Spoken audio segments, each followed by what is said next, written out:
Oh, you're back already? Alright, let's continue on with this list, with a few more honorable mentions. 3 cheers for Starlight Glimmer on her graduation day. Great to see the sort of mentor-student bond between Twilight and Celestia that we didn't get too much of in the later seasons, including a time before Celestia sent Twilight away. Longer than I should have. Hi, Pinkie Pie. Uh-oh. Rainbow Dad, wait! So much bizarre comedy that happened in this episode, from bending physics, great dialogue, and Pinkamena. I like that the problem gets resolved in the end in an understandable way, with each sorting out the situation by explaining everything to Pinkie. I spy somebody eating a gingerbread house. We get to learn about how Equestria was created, get introduced to the Wendigos, plus a short but sweet heartwarming song at the end to capture the holiday spirit. As long as it burns, we cannot drift apart. Who said anything about anger? I didn't say anything about anger. I'm not upset, and I am not angry. Do I look angry?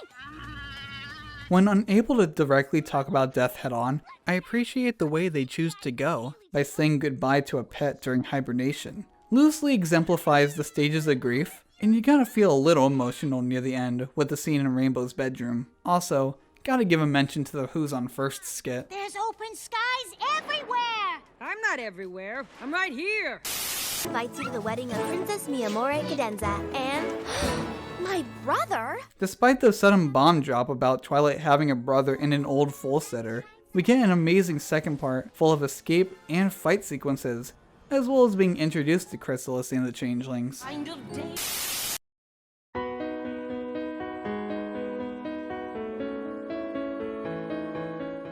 Season 1 feels so much different than any other season, mostly because it's full of either slice of life or somewhat adventure episodes. One episode in particular, though, established a lot for the rest of the series. Rainbow Dash, you're here! I hear you're looking for my Cutie Mark story. You have no idea what I've been through today to hear that story. It's amazing how in 22 minutes, we get each of the main 6's Cutie Mark stories, as well as segues between each with the CMC. Aside from each of the main characters as Phillies being adorable, lots of lore and timeline building occurs. Applejack's story has contrast with how she wanted to live in the city at first. Fluttershy falling at the start of the race leaves suspense until the end of the episode with the race, which is a missing piece for the rest of the stories. Rarity's story has hilariously cute moments. We learn how Pinkie grew up being the complete opposite until the Rainboom made her want to create smiles. However, Twilight's story is by far my favorite. We learn why she was inspired to study magic so much, how she became Celestia's pupil, even how Spike was born. Whenever a character achieves something that they were working for and are excited, I call it the "you did it" effect, because it gives me such a great feeling. After learning that the Rainboom from Dash's race affected all of the main 6 at the same time, I mean, what are the odds? We get another adorable moment with them hugging it out. Also interesting is how Rainbow says she's going down in history. You're going down. In history, maybe? Where the Rainboom literally sparked the destiny the main 6 would eventually have that actually makes them go down in history. One of the most wholesome episodes that is well crafted and important to the rest of the series. Hey, how about a song? Oh, yeah, definitely.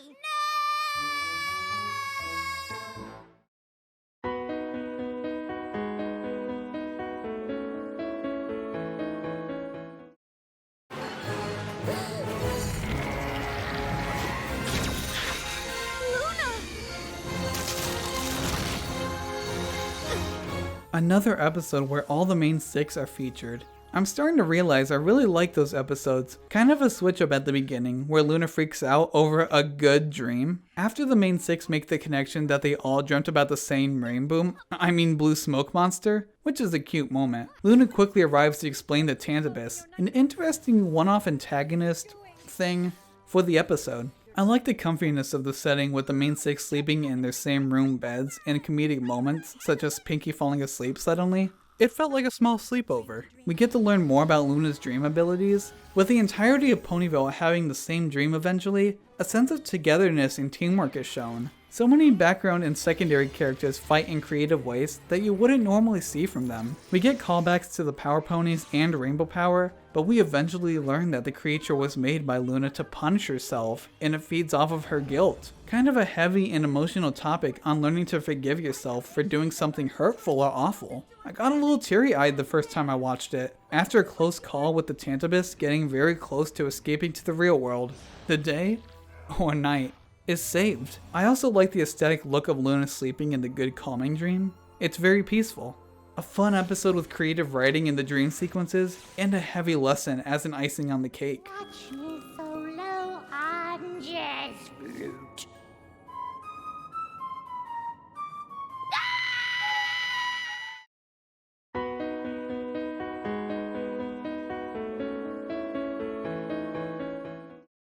Oh boy. You know what's stronger than friendship, Twilight? Fear! Finishing the arc of Season 9, we see strength and powers that we haven't seen before from the 3 villains, thanks to Grogar's bell. When Grogar is revealed to be Discord, it was a twist I wasn't that pleased about at first, but the more it went on, the more I became fine with it. Instead of showing us this new villain's whole master plan in 2 episodes, we have 3 already established villains to drive the conflict. We get a touching moment where Twilight lets Spike be her royal advisor, then the next scene establishes that something suspicious is going on between the citizens of Canterlot. Even though Discord had very good intentions, but very poor execution with boosting Twilight's confidence, the main 6 and princesses rightfully get extremely mad at Discord. Then we get a build-up throughout the episode where the villains get through the protagonists to reach the castle. Starlight gets her finale moment to shine with the fight against Chrysalis to protect the school. But one of my only nitpicks is, what do the pillars do exactly? They were defeated so easily like that by Tyrek. Some intense moments happen, such as Twilight being shot by Cozy Glow, as well as when Celestia and Luna get their magic drained. Gosh, that scream still gives me goosebumps. Then the main 6 get their moments when working together to fight Cozy Glow, including Spike flying with his fire breath. It kind of shows how far he's come and grown throughout the series. Rarity gets a quick save with throwing the boulder at the villains to save Twilight. Then we end the first part with a cliffhanger packed with emotion through Twilight's expression when teleporting away. It's shown that the villains still have their tendencies of arguing with each other, which gives Discord his moment to shine, helping the others escape. This also gives us another Starlight moment as well. Great. We get a callback to the Wendigos. Twilight starts losing hope with all of the bad things happening at once, such as the 3 villains, the ponies being against each other, the Wendigos.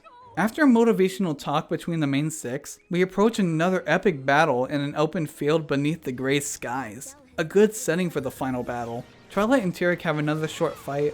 Pinkie is goofy like usual when messing with Chrysalis. Rarity saves Spike, then Spike saves Rarity. Applejack uses her lasso to get the bell. So many great moments here. Then Endgame happens with all of the different characters approaching over the hill to help out. It actually gives a logical purpose to the Student 6 and School of Friendship in terms of the plot, uniting the other species together to help out.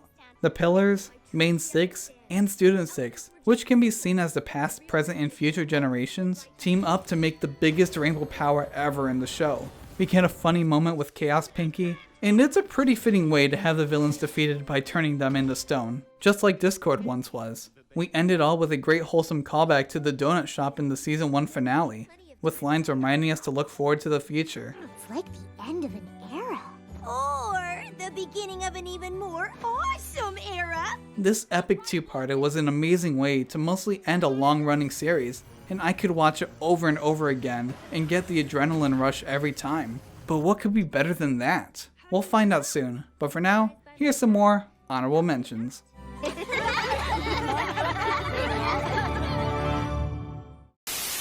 have a new friend, every pony! Well, one of us now.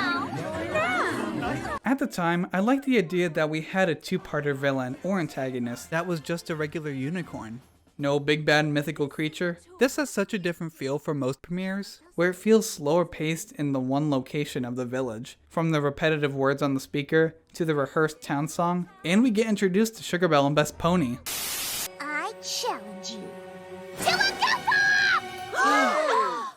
Oh no, not a goof-off. What's a goof-off? I have no idea. A great collection of songs filled with the emotion from Pinkie and the wackiness you would expect from an episode with Weird Al in it, including polka music. I also like how the connection comes full circle when we find out Cheese Sandwich was inspired by Pinkie Pie. Me? Another year of scandal and shame! If only we could be more organized! Accompanied with the music, the story of this episode makes this one of the comfiest and most innocent episodes of the first season. It's hard not to at least cheer up a little when watching this. I looked all over town. I looked, and I looked, and I looked, and you know what I found? Nothing! As a follow-up CMC episode to them getting their cutie marks, it plays right into what we would expect the situation the CMC would run into with what to do next, accompanied with a great song. Goes by.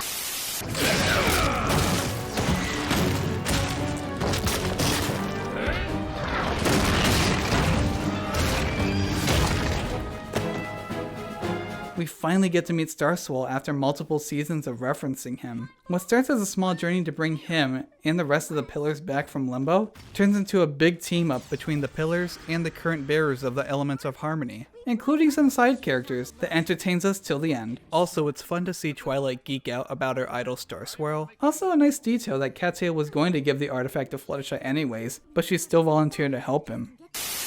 Is every pony here?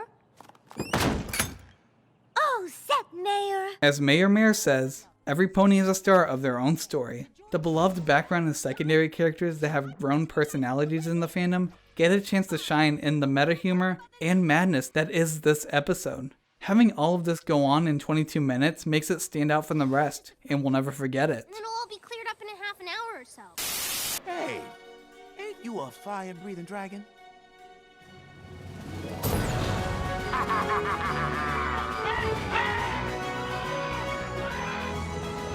Not really gonna include this as part of the show series, but it is a pretty decent movie, with some information that carries over to season 8 and on. Cause you're in a full-body winged hoofcat, breaking through a straw! Do I make myself clear? Slight spoiler, there's no more season 8 on the list after this, so take this as my favorite of that season. I always liked the dynamic between Rainbow Dash and Scootaloo. Rainbow Dash conflicting with preventing Scootaloo from joining the washouts out of jealousy, or to just keep her safe. Scootaloo addressing she can't fly. It's a great episode for the season. Rivals for life! When I realized that you all are my friends. The first episodes I watched and introduced us all to the characters and their personalities. We get shown the Elements of Harmony and the reformation of Luna, a nostalgic classic with memorable lines that started a decade of episodes.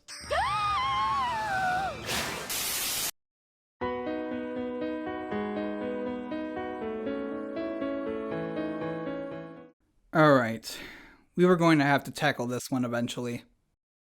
Hey, no fair. I was gonna tell you the same thing. You're just mad I beat you to it. Honestly, or honesty, how much is there to really explain?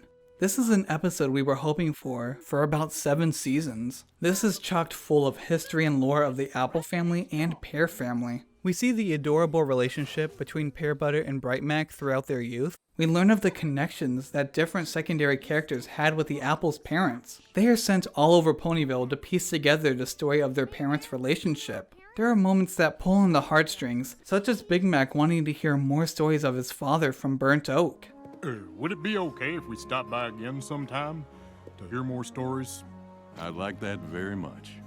Apple Bloom mentions how their dad was honest like Applejack. Applejack mentions how their mom knew Mrs. Cake's destiny, such as what Apple Bloom does. Another aesthetic looking scenery with Pear Butter having a similar color palette with the sunset orange sky.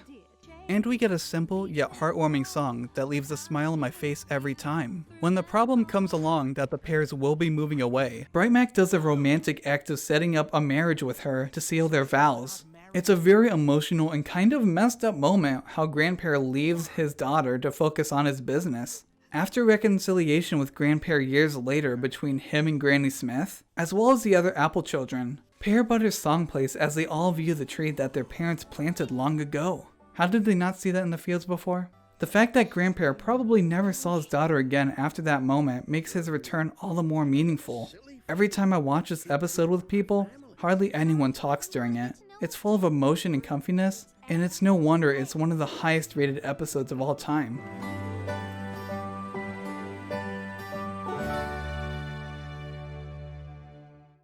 So what could be higher than this on the list?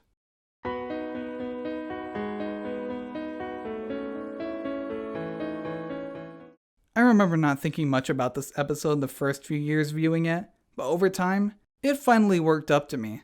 Maybe a little too much. Are we gonna be fast? Yeah! Record smashing fast? Yeah! Who's with me?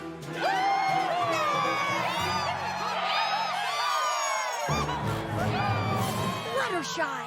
With the episode starting out calling all Pegasi, we don't actually find out what's going on until after the theme song. After a Fluttershy as a tree joke, we get an exposition through one of those old-fashioned instructional or informational films, which we never see them do in the show again. There is a running plot point of Thunder Lane and the Feather Flu going around, which plays a part later on. We get a short backstory with Fluttershy at flight camp when she was younger, which seems to have triggered performance anxiety for her years later, with flying at least. The lesson of the episode could be interpreted to some as getting over your fears based on a past experience. Twilight is in the episode as a side character with a few funny moments. We get a great Rocky montage that shows the improvement of Fluttershy. I love that the episode subverts expectations by showing that the montage barely makes an improvement on her wing power measurement. A mistake. I worked so hard. Now we get to my favorite parts of the episode. The first is the climax. There is an intensity to the music when the tornado is occurring. There is a great setup where it comes down to them needing Fluttershy, who needs to double her 2.5 wing power to save the day. It's like another "you did it" moment, where the circumstances happen to line up to have Fluttershy be the hero. Also, I just realized Spike plays a flute when there is a flute in the musical score. The lesson addressed about believing in yourself and that every bit counts is a fine enough one at best. But the other reason I love this episode is Rainbow Dash herself. This is one of the best times I have ever seen her written. She shows great leadership to all of the other characters. She is smart enough to see right past Fluttershy's excuses, yet she emphasizes with Fluttershy withholding herself back from seeming too harsh, just to have Fluttershy feel comfortable. Near the end, she chooses to still go ahead with getting the water to Cloudsdale, even if she didn't have enough Pegasi to beat the record. After the first failed attempt at the tornado, she ignores Twilight's warning of safety to give it her all. And in the end, she has the others cheer for Fluttershy for overcoming her own doubts and abilities. No wonder she earned the respect from Spitfire, one of her idols, this episode. The whole sequence of events for the plot of this episode flows nicely into one another, leading up to an epic climax to make this episode a very satisfying watch. If you just keep your head high, do your best, and believe in yourself, anything can happen.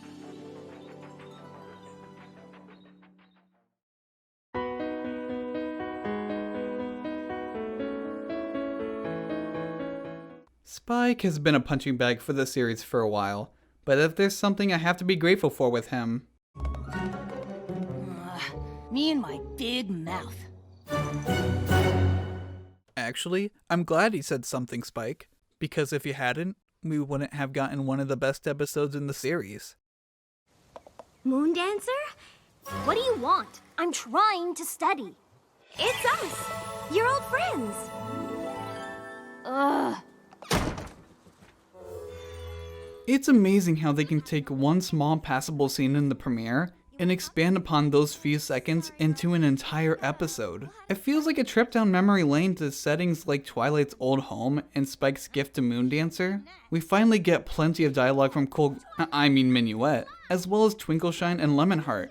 After a pretty quick no hard feelings towards Twilight's apology, the conflict is resolved and the episode would be done there, right? I like how a new conflict is brought up relatively soon after. We get to see more of Philly Twilight and friends in Canterlot. But first, I've seen comparisons that Moon Dancer is what Twilight would have been without going to Ponyville. I mean, the similar hairstyles kind of help with that assumption, but I don't know. Moondancer might have gotten that extra push to be that way after the party she threw. Then they bring up a flashback to that season 1 clip. Point of No Return does something similar with the book pushed over. Right after the flashback, we get a scene of Twilight staring out into the open. This dramatic moment with the music really gets to me, because she realizes she kind of messed up with this moment from years ago having big effects on one of her old friends. I like how we get to see new spells being used, as well as new art styles for the characters. We get a mostly nice dinner scene with the Canterlot friends, accompanied with a little Easter egg, right before Moondancer leaves. When the second commercial break hits, it's weird to realize that the stakes aren't really that high in this episode, since Twilight is trying to help one friend, but her expressions, dialogue, and the music convince you that this is a pretty big deal.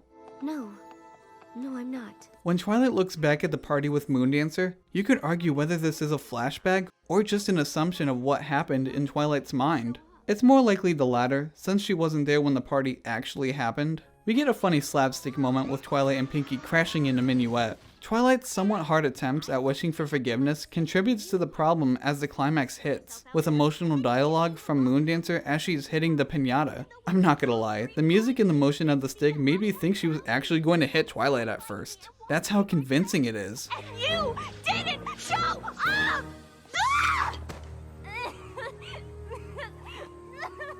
After Moondancer breaks down and cries, we get introduced to people Moondancer knows that she can consider to also be her friend. And finally, we get to see what was in that present from Spike from years ago. A roller coaster of emotions, tons of continuity and callback, along with expanding upon presented ideas in the show, and making them into a cohesive joy to watch every time. But that's only number 2. Before the top spot, here are some last honorable mentions. Consider these ones that barely missed the list and were kind of the last cuts.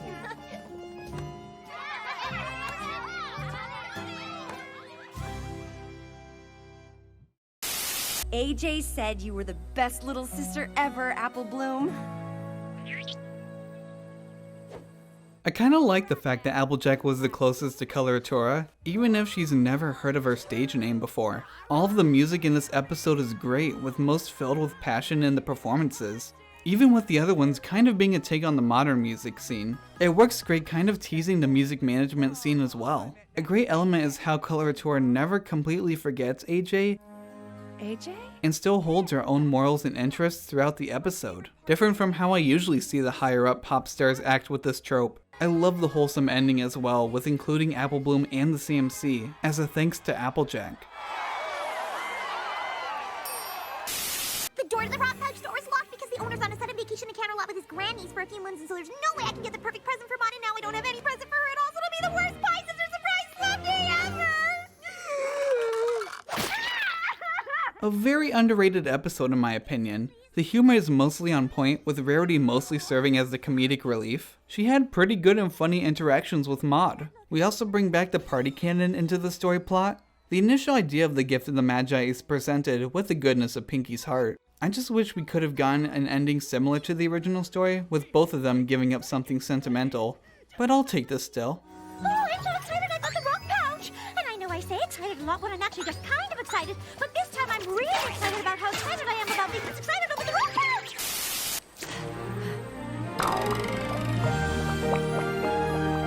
Who? Applejack? This episode has a lot more comedic moments than I first remember it having. Not only is the way Rarity tries to adapt to farm life just great, but we also get Applejack acting like a fashionista for Rarity. The whole triangle of Rarity liking Trenderhoof, but him liking Applejack, who doesn't like him back, brings a lot of humorous interactions between the three of them. I also appreciate the lesson of not changing who you are just to impress someone. Oh, Spike, how could you ever know what it's like to be totally obsessed with a pony, only to find out they're obsessed with some pony else? And for our finale, I have something very special. I was inspired by the stained glass window created in honor of Princess Twilight. So I call this the Rain in Stain.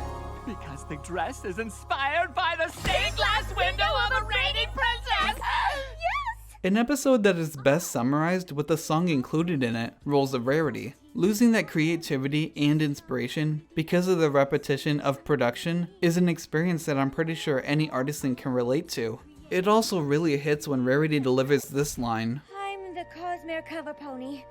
I have the most successful shop in Canterlot.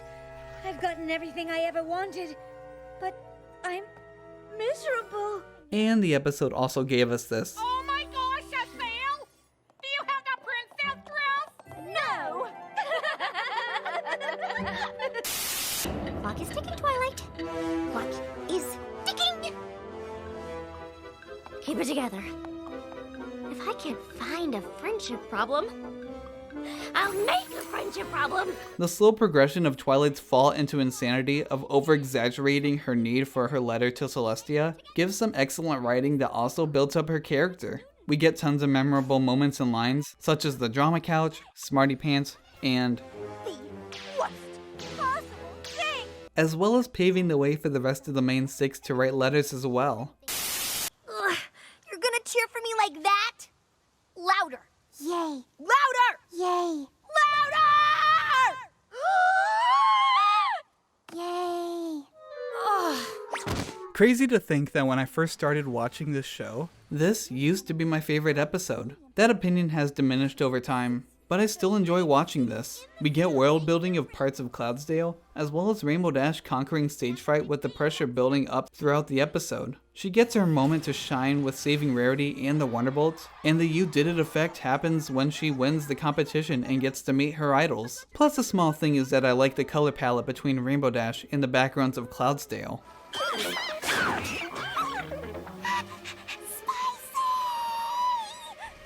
Yeah, rainbows aren't really known for their flavor. I want to accomplish as much as you have someday. It'll be hard to do that without friends. I'm not so sure. Friendship looks like more of a distraction than anything else, and ultimately, a waste of time. What? You know we had to include this one as well. A fitting way to properly have a series come to an end, full of emotion and big changes that, interestingly enough, takes place in a flashback. It's a clever way how Twilight decides to maintain the friendship with the rest of the main six. It's a great lesson about keeping friendships over time that can be applied long after the show ends. It ends with an emotional song. The cycle continues now with Luster Dawn. We see a lot of characters and what's become of them in the future, and they ended the only way they really could, the book closing.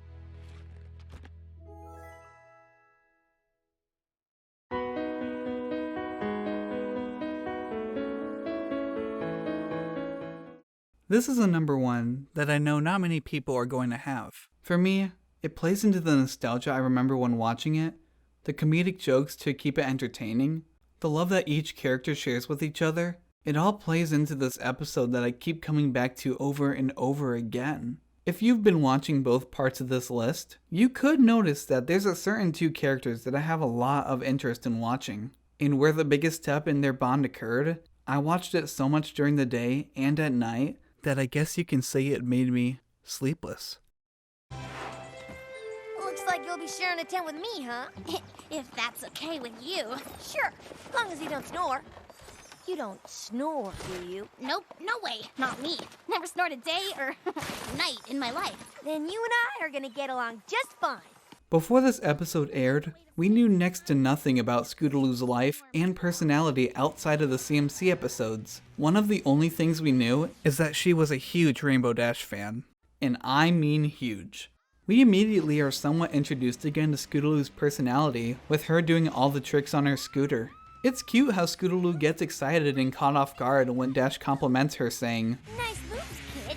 Scootaloo later mentions to the CMC how she wants Rainbow to take her under her wing, kind of like a sister. We will later see more of the importance that Scootaloo is the only one of the three original CMC without a sibling. Then we get introduced to the comfy setting of the camping trip. Between the three pairs of ponies, Rarity and Sweetie Belle mostly serve as the third-party comedic relief in the episode, which gives the perfect balance to space out the important plot points. Dash is presented as really awesome to show and somewhat exaggerate how Scootaloo admires her so much by being on another level entirely. It presents a challenge of how it will take a bit for Scootaloo to impress RD, such as her tripping.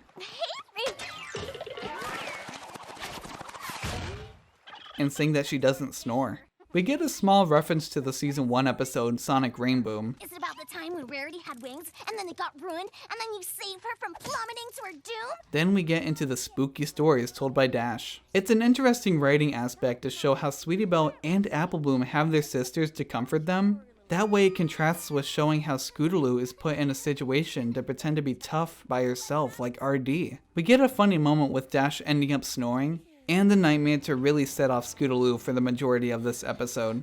I appreciate the lengths Scootaloo goes through to put up the facade of not being scared, such as throwing her friends under the bus as being scared. We get the comedic scene of Scootaloo being asleep on the scooter. It's interesting that the threat is not really anything physical, but it's just her own nightmares and the scary stories that are making her frightened. This is shown between how Scootaloo is now scared to get branches, even though the first time she was not. You could say it's different now because during the first time it was day, but I don't think she would be this way if she didn't hear those scary stories. There also can be similarities with a later scene that viewers could relate to from their childhood, such as being afraid of the dark. Sweetie Belle sings her song, then immediately crashes, and we enter Scootaloo's second nightmare in the episode. This is actually the first time we learn that Princess Luna can go into dreams and nightmares, which comes complete with cool dream effects. She introduces the standard, but important lesson that you have to face your real fears, or you will keep being scared of them. We get the action of the episode with Scootaloo barely being saved by RD before falling down the waterfall. Then we get to the emotional part. Scootaloo finally accepts that she needs to face her fears as she admits everything to Rainbow Dash. And my eyes always water a little when this happens. Dash is really nice to Scootaloo and tells her that she was scared too as a kid, to not make Scootaloo feel alone in this situation. When RD accepts Scootaloo to take her under her wing, it's another "you did it" moment, which I love. That made me realize something. I like the trope of a character being nervous about being with someone they look up to, then it all works out in the end in a positive way. It's such a heartfelt and adorable moment that I love to see. Afterwards, we get introduced to the aesthetic setting of Rainbow Falls, as Rarity has fun with Sweetie Belle, Applejack and Apple Bloom tag along, and RD helps Scootaloo feel like she's flying, which is very symbolic of their bond together. But it doesn't even end there. We get another symbolic moment where Scootaloo has a repeat of her first dream, but Dash steps in to give the rusty horseshoe back to the olden pony. This episode has the right amount of comedy, wholesomeness, and emotion that makes it a very comfy watch. I will always remember the week when this episode first aired, and all that talk it got in the fandom. It hits that kind of nostalgic feel, and that's why it's my favorite episode of Friendship is Magic.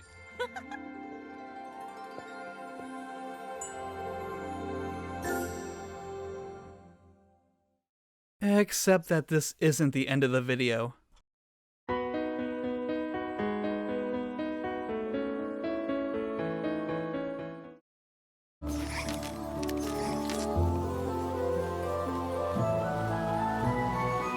So excited! Too excited! I don't want to give anything away! This was the special that premiered between season 8 and 9, which is why I couldn't really consider it as an episode in the actual series for this list, but I still wanted to include it somehow.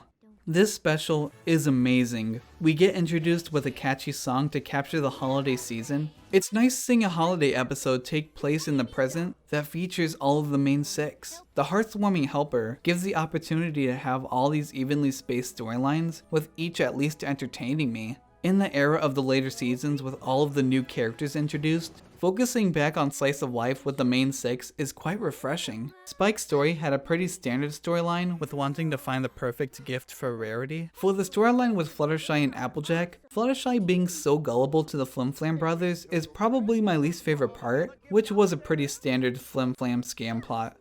The more you spend, the more your friend knows you love them. Pinky's story had the comedic yak part, but had the most lore or world building with the reindeer. Aurora. Bori. Alice. I like how their dialogue and personality is based on which period of time they represent. The message of, I don't get it. You will. with the present really leaves a mystery to be solved later in the special. Rarity had probably my favorite story. We got a fun derpy moment including her voice as an extra treat. Her generosity of giving Pistachio the hat and saying he has a future in fashion was a great moment for her, especially when she learns he looks up to her and knows who she is. It's kinda like that meeting your idol trope that I mentioned earlier. Usually I'm not a fan of Discord, but the interaction between him and Rainbow Dash lets them play off of each other well, with RD able to stand up to him somewhat aggressively. We get the meme face from Twilight, the term Twily Nanas, and seriously, how did the parents not see Flurry Heart put those ingredients into the pot? Then we get to the moment all of their stories come together on Hearthwarming Eve at Twilight's castle, with the climax of the Living Pudding and Winterzilla. Shining Armor and Cadence get a small moment to shine, as well as Fluttershy when taming the Winterzilla. I like the sudden change of music when everyone realizes the problem is not solved yet because the pudding is still there. Pinkie and Twilight are able to share their gifts at the climax of their story. I love the moment Pinkie has a flashback through her eye about the reindeer giving her the present. She kind of sacrifices herself as she jumps into the pudding with the gift that saves the day. It's also great how Discord addresses the reindeer ex machina element of it all. Everyone realizes that even though their physical gifts weren't as good, it's a sentimental value of their friendship that matters. And seriously, that pudding looks good. The wholesomeness of Spike playing his guitar and singing a rarity is just adorable, especially considering it's these two in the picture and we've known the past with them. The song wraps up with showing all of these different characters all over the land celebrating the holidays. I might be a little biased with this, with the song being in D-flat major, which makes it sound all the more beautiful. This episode felt so wholesome and great that I literally bawled my eyes out the first time I watched it during the premiere. The reindeer fly through the sky in the end as the bell tones ring, and a grand finale to this great special. Friendship is the best gift of all. There are so many episodes in the show that I could talk about if we had an eternity to. 2022 marked 10 years of me being in this fandom, and it's been an amazing ride. The show that started over a decade ago, that has brought together so many different kinds and types of people, will always live in our hearts and go down in history, maybe, as being a show that will never be forgotten. From the bottom of my heart, thank you for watching.